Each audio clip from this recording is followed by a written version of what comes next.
नमस्कार मित्रों, हमारे चैनल में आपका स्वागत है। आज हम सुनेंगे नवरात्र आरंभ। आश्विन मास की शुक्ल पक्ष की प्रतिपदा से नवमी तक को नवरात्र करते हैं। कलश स्थापन, दुर्गा पूजन सामग्री, गंगाजल, रोली, मौली, पान, सुपारी, धूप बत्ती, घी का दीपक, फल, फूल की माला, बिल्वपत्र, चावल, केले का खंभा। वंदनवार के वास्ते आम के पत्ते, चंदन, घट, कलश, नारियल, हल्दी की गांठ।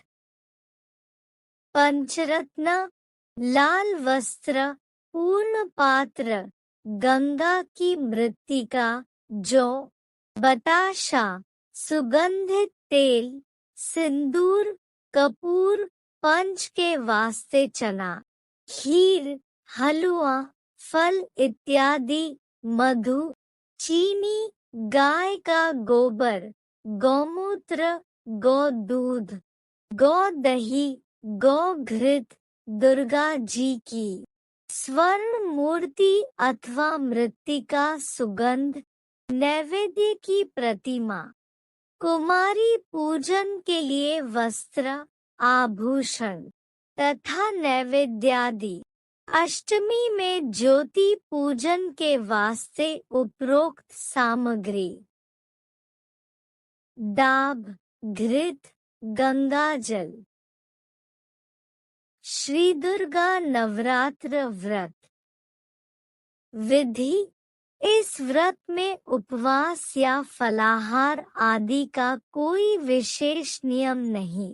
प्रातःकाल उठकर स्नान करके मंदिर में जाकर या घर पर ही नवरात्र में दुर्गा जी का ध्यान करके यह कथा पढ़नी चाहिए। कन्याओं के लिए यह व्रत विशेष फलदायक है। श्री जगदम्बा जी की कृपा से सब विघ्न दूर होते हैं। कथा के अंत में बारंबार दुर्गा माता तेरी सदा जय हो का उच्चारण करें। अब हम कथा सुनेंगे। एक बार गुरुदेव बृहस्पति ने ब्रह्मा जी से पूछा, है भगवान, नवरात्र व्रत करने की विधि एवं उसके फल को मैं आपके मुख से सुनना चाहता हूँ। बृहस्पति का प्रश्न सुनकर ब्रह्मा जी ने कहा, हे बृहस्पति, पूर्व काल में जिसने इस व्रत को किया था उसका पुनीत वृत्तांत मैं तुम्हें सुनाता हूँ। मनोहर नामक नगर में एक अनाथ नाम का ब्राह्मण रहता था। वह भगवती दुर्गा का परम भक्त था। उसके सुमति नाम की एक रूपवती कन्या हुई। पिता के घर में वह कन्या दिनों दिन वृद्धि को प्राप्त होने लगी। जब वह कुछ समझदार हो गई, वह भी अपने पिता के साथ देवी पूजा में प्रतिदिन भाग लेने लगी। एक दिन वह अपनी सहेलियों के साथ खेलने के कारण पूजा में सम्मिलित नहीं हुई।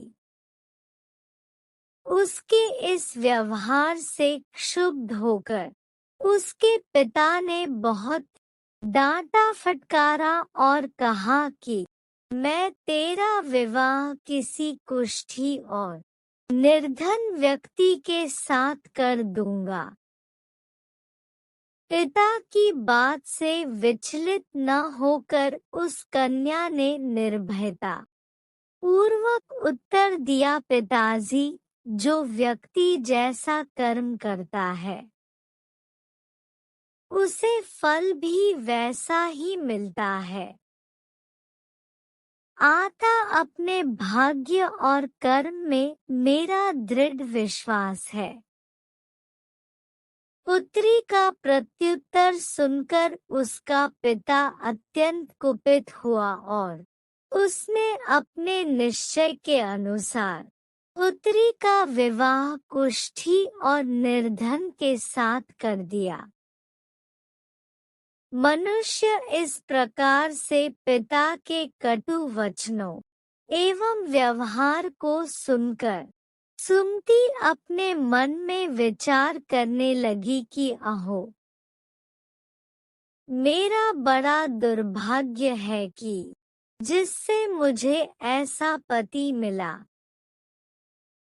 इस तरह अपने दुख का विचार करती हुई वह सुमति अपने पति के साथ वन चली गई और भयानक वन में कुशायुक्त उस स्थान पर उन्होंने वह रात बड़े कष्ट से व्यतीत की।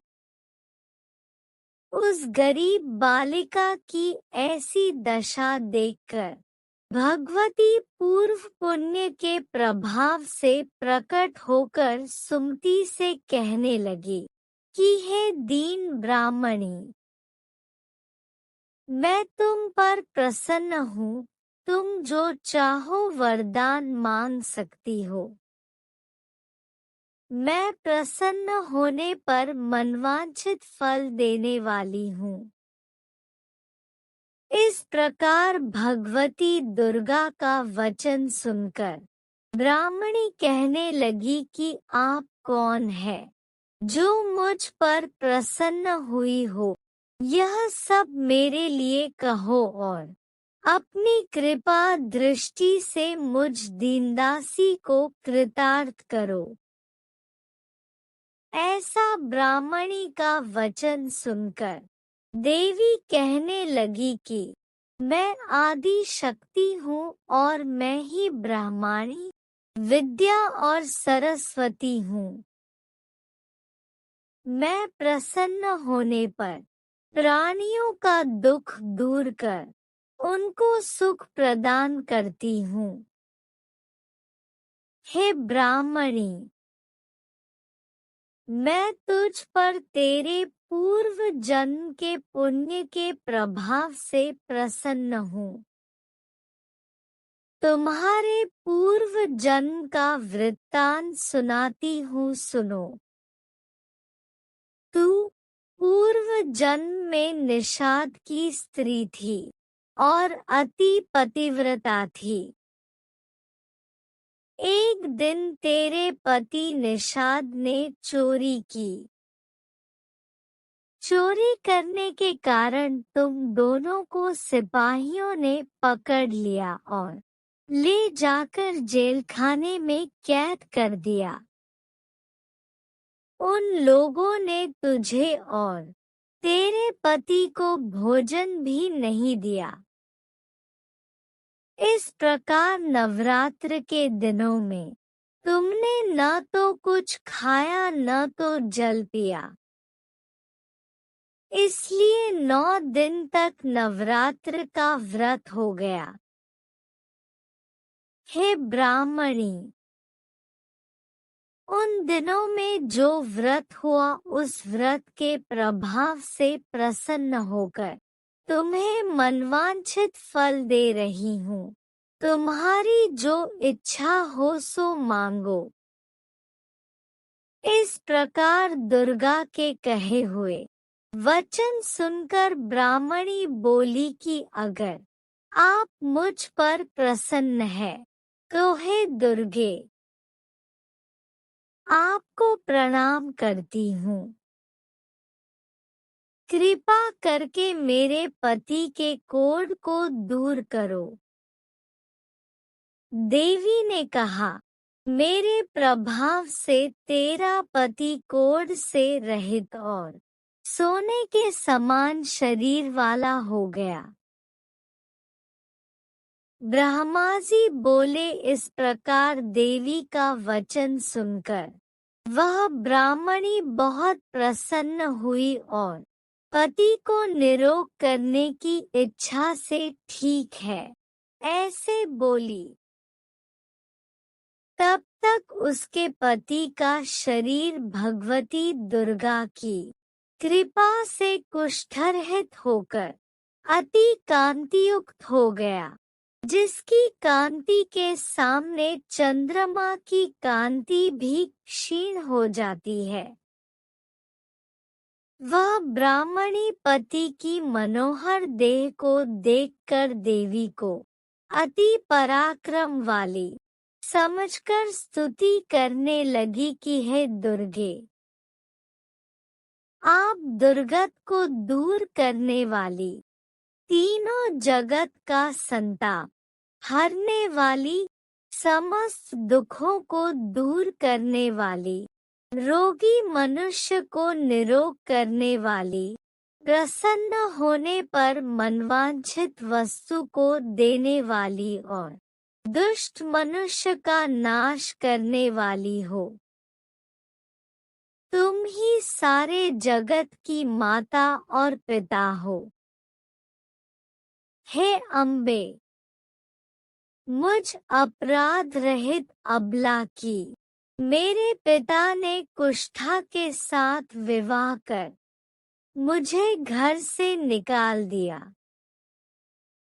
आपने ही मेरा इस आपत्ति रूपी समुद्र से उद्धार किया है। हे देवी, आपको प्रणाम करती हूँ। मुझ दीन की रक्षा करो। ब्रह्मा जी बोले कि हे बृहस्पति, इसी प्रकार उस सुमति ने मन से देवी की बहुत स्तुति की। उसकी स्तुति सुनकर देवी को बहुत संतोष हुआ और ब्राह्मणी से कहने लगी कि हे ब्राह्मणी, तुम्हारे उदालय नाम का एक अति ही विधि के अनुसार करें। ब्रह्मा जी बोले, हे बृहस्पति, इस प्रकार ब्राह्मणी को व्रत की विधि और फल बताकर देवी अंतर्ध्यान हो गई। जो मनुष्य या स्त्री इस व्रत को भक्ति पूर्वक करता है, वह इस लोक में सुख प्राप्त कर अंत में मोक्ष को प्राप्त होता है।